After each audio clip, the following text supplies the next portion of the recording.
लेकिन दोस्तों इन चैनल मौजूद अगर मैं कुछ आमदनी तरमीम का गोरख धंधा ऐसा शुरू हुआ है जनाब, जो अब ना समझ में आ रहा है और ना ही खत्म होने का नाम ले रहा है। ये एक ऐसा च्युइंगम बन चुकी है, एक ऐसा स्प्रिंग बन चुका है जिसको जितना भी खींचते जाओ ये वापस अपनी ही पोजीशन में आ जाता है। और अब पाकिस्तान तहरीक इंसाफ के बानी चेयरमैन जनाब इमरान अहमद खान नियाजी साहब की इस खेल के अंदर एंट्री ने इस सारे के सारे आईनी तरमीमी अमल को ना सिर्फ मजीद उलझा दिया है, बल्कि अभी जो ताज़ा तरीन मुलाकात हुई है पाकिस्तान तहरीक इंसाफ की लीडरशिप की खुद अपने ही कायद के साथ जनाब अडयाला जेल के अंदर, जिसके लिए सरकारी सतह पर बाज़ाब्ता तौर पर सहूलत जारी की गई। हुकूमत ने पाबंदी में नरमी की, सिर्फ इमरान अहमद खान नियाजी हाल मुकीम अडयाला जेल के साथ उनकी पार्टी से ताल्लुक रखने वाले लीडरों के मुलाकात के लिए, और इसके लिए पाकिस्तान तहरीक इंसाफ की जिद को मुकम्मल तौर पर जो है उसको पूरा किया गया और 5 रुकनी वफ्द ने इमरान खान साहब के साथ मुलाकात की। अब इसका मतलब ये है कि इस बात को सरकारी सतह पर यानी हुकूमती लेवल पर, रियासती लेवल पर तस्लीम कर लिया गया है कि इमरान खान साहब की शमूलियत के बगैर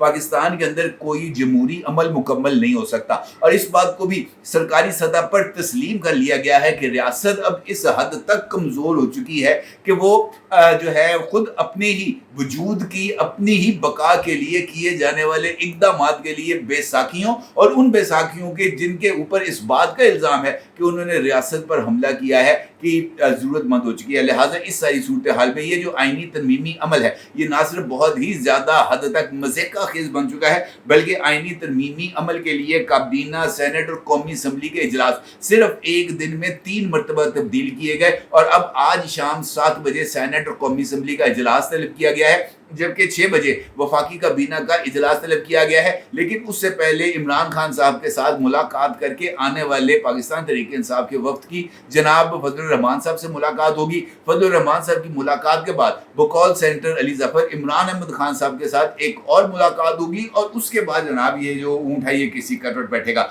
लिहाजा मैं सेफली इस बात का इजहार कर सकता हूँ कि ये सेनेट, कौमी असम्बली और वफाकी काबीना के इजलास का टाइम आज फिर 7 बजे से आगे जाएगा। अलबत्ता इंपॉर्टेंट डेवलपमेंट ये है कि हुकूमत के वजीर दिफा जनाब ख्वाजा आसिफ साहब ने इस बात का बबांगे दोहर कम अज कम ऐलान कर दिया है कि जनाब आज आखिरी कोशिश की जा रही है, तमाम हुज्जत को पूरा किया जा रहा है, मौलाना फजलुर रहमान साहब की ख्वाहिश का मुकम्मल तौर पर एहतराम किया जा रहा है, उनको जो वो पोजीशन चाहते थे वो पोजीशन दी जा रही है, उनको जिस हद तक अपना सियासी रुतबा ऊंचा करना था उसके लिए भी उनकी सहूलत जारी की जा रही है। लेकिन इसके बावजूद इनफ इज़ इनफ वाली सिचुएशन डेवलप हो चुकी है और उन्होंने इस बात का ऐलान किया कि ना नंबर्स का कोई इशू नहीं है, नंबर्स इस वक्त हुक्मरान इत्तेहाद के पास ज़रूरत से ज़्यादा हैं। उन्होंने इस बात का भी इज़हार किया कि कौमी असम्बली हो या सेनेट हो, जो मैजिकल फिगर 224 का है कौमी असम्बली में और 64 का जो मैजिकल फिगर है सेनेट के अंदर, उससे ज़्यादा नंबर्स इस वक्त हुक्मरान इत्तेहाद के पास मौजूद हैं। उन्होंने कहा कि कोशिश ये की जा रही थी कि एक कौमी इत्तफाक राय के ज़रिए इस आईनी तरमीमी अमल को जो है वो नुक्ता अंजाम तक पहुंचाया जाए। लेकिन ये बात अब तय है कि इत्तफाक राय हो या ना हो, इमरान अहमद खान नियाजी साहब अपना जो लुच है वो फराई करें या ना करें, मौलाना फजलुर रहमान साहब इस आईनी तरमीमी अमल की उस यकीन दहानी जो उन्होंने पीपल्स पार्टी या मुस्लिम लीग नून के साथ की है उसके ऊपर अमल करें या ना करें, आईनी तरमीम के ऊपर आज हर सूरत पेशरफ्त होगी। और ये खाकसार की उस खबर की तस्दीक है जो आज दिन के आगाज़ पर मैंने आपकी खिदमत में पेश की थी कि अगले 24 घंटे के अंदर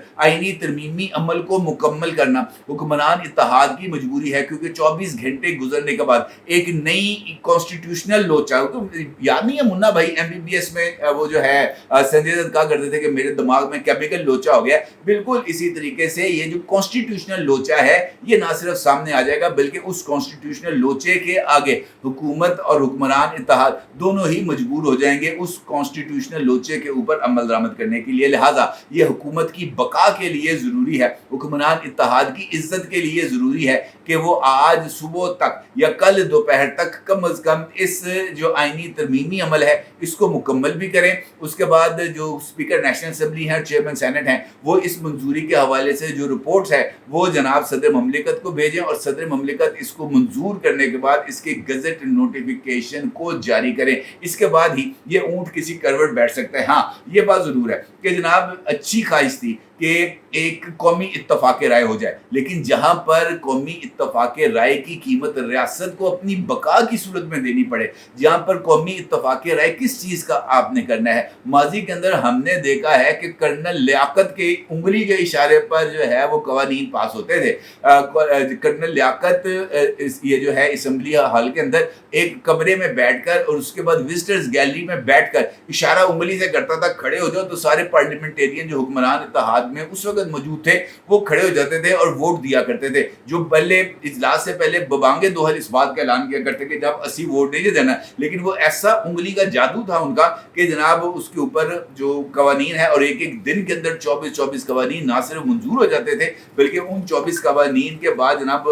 बड़ी बड़ी आगे से सूरत हाल डेवलप होती है। लिहाजा ये बात अपनी जगह पर बहुत ही ज़्यादा अहमियत की हामिल है कि हुक्मरान इत्तेहाद की अपनी बका के लिए ये जो आइनी तरमीमी अमल है इसका मुकम्मल होना बहुत ही ज़्यादा ज़रूरी है, क्योंकि अगर ये आइनी तरमीमी अमल मुकम्मल नहीं होता तो इससे हुक्मरान इत्तेहाद की साख के साथ साथ खुद उसके अपने वजूद को ही बहुत ज़्यादा ख़तरात लाक हो जाएंगे। ये बात भी अहमियत की हामिल है। ये बात मैं आपको मुसलसल इस बात का इजहार कर रहा हूँ कि अगर इत्तफाक राय नहीं होता, जिसके हवाले से मुस्लिम लीग नून इस बात का इजहार करी है कि हमें इत्तफाक राय होता हुआ नजर नहीं आ रहा, और इमरान खान साहब की तरफ से जो मौलाना फजलुर रहमान साहब को पैगाम दिया गया है, अगर उस पैगाम के ऊपर मौलाना फजलुर रहमान साहब अमल करें कि जनाब जब तक जस्टिस मंसूर अली शाह साहब का बतौर chief justice of Pakistan notification जारी नहीं होता, उस वक्त तक ये जो आइनी मुसवदा है इसके ऊपर इत्तफाक राय नहीं हो सकता। ये एक ऐसी शर्त है जो इमरान खान साहब की तरफ से आयद की जा रही है, जिसके बाद ये इत्तफाक राय का माहौल तो 100% सबूताज हो जाएगा,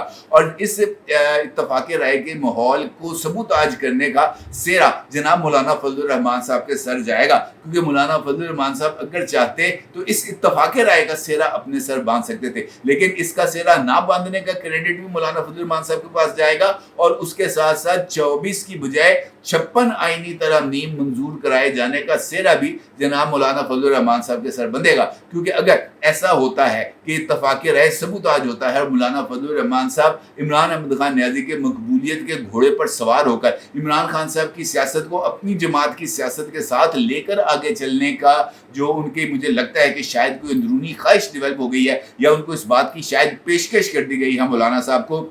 कि जस्टिस मंसूर अली शाह आएगा, हुकूमत को घर भेजेगा, हुकूमत के घर जाने के बाद जो है नया जो है वो जो है वोट ऑफ कॉन्फिडेंस किया जाएगा, नए वज़ीर आज़म का इंतखाब होगा और पाकिस्तान तहरीक इंसाफ मौलाना फजलुर रहमान को वज़ीर आज़म को उम्मीदवार नामजद करेगी। और ये जो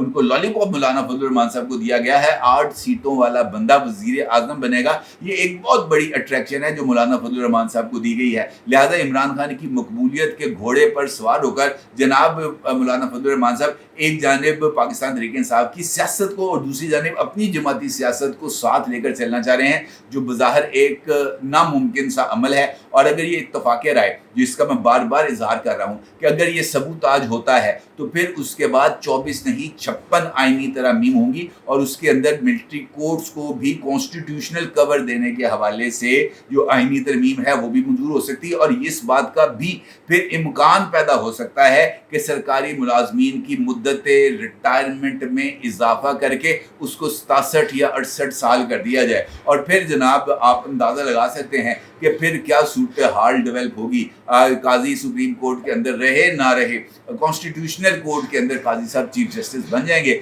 और उसके बाद जो माहौल है वो यकीनी तौर पर इमरान अहमद खान न्याजी साहब के हक में नहीं होगा। बॉल मौलाना फजलुर रहमान साहब के कोर्ट में है, और मौलाना फजलुर रहमान साहब को इस वक्त इस सियासी गेम को अपनी सियासी सूझबूझ के साथ खेलना पड़ेगा। अगर उन्होंने इमरान खान की सियासत का हिस्सा बनते हुए अपनी जमाती सियासत की कुर्बानी दी तो मेरा ख्याल है कि ये मौलाना फजलुर रहमान साहब की सियासत के लिए एक बहुत बड़ा सेटबैक होगा, खासतौर पर उस मौके पर जब मुल्की हालात और मुल्की सियासत के अंदर मौलाना फजलुर रहमान साहब की मौजूदगी और मौलाना फजलुर रहमान साहब के किरदार के ऊपर जो एक कौमी इत्तफाक राय वाली सिचुएशन है वो डेवलप हो रही है। और मौलाना फजलुर रहमान साहब अपने इस सियासी कद को अगर इमरान खान के लिए कंप्रोमाइज़ کریں گے تو مجھے ایسے لگتا ہے کہ یہ شاید مولانا فضل الرحمان صاحب کے لیے بہت بڑا گھاٹے کا سودا ہو، کیونکہ پاکستان تحریک انصاف کے لوگ اور خود پاکستان تحریک انصاف کے ساتھ ساتھ جمعیت علماء اسلام کے لیڈرز اس بات کا مکمل طور پر اظہار خیال کر رہے ہیں کہ ساڈے بندے ایتھے رکھو تو پھر ہم ووٹ دیں گے، جبکہ حکمران اتحاد کا کہنا ہے کہ نہ ہمارے پاس مینگل صاحب کا کوئی بندہ موجود ہے،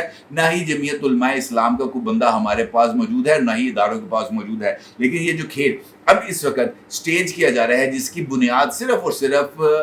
ریاست کو بلیک میل کرنا ہے، افسوس کی بات یہ ہے کہ مولانا فضل الرحمان صاحب اس کھیل کا حصہ بنتے ہوئے نظر آ رہے ہیں، اور فیصلے کے لیے اب مولانا فضل الرحمان صاحب کے پاس جو ہے وقت وہ مجھے کم لگتا ہے۔ وہ کہتے ہیں ٹائم از رننگ آؤٹ، مجھے ایسے لگتا ہے کہ time is running out from مولانا فضل الرحمان صاحب، اور دیکھنا یہ ہے کہ مولانا فضل الرحمان صاحب اب کیا فیصلہ کریں گے، اور ان کا فیصلہ ان کے پولیٹیکل کورس آف ایکشن کو ری ڈیفائن کرے گا، اور پاکستان کی سیاست کو بھی ری ڈیفائن کرے گا، اور اس بات کو بھی ری ڈیفائن کرے گا کہ پاکستان کی سیاست کے اندر اب اصل کردار یا اصل کھلاڑی یا اصل سٹیک ہولڈر کون ہے۔ اپنے ضرور اظہار کیجیے گا، آپ کا بہت شکریہ۔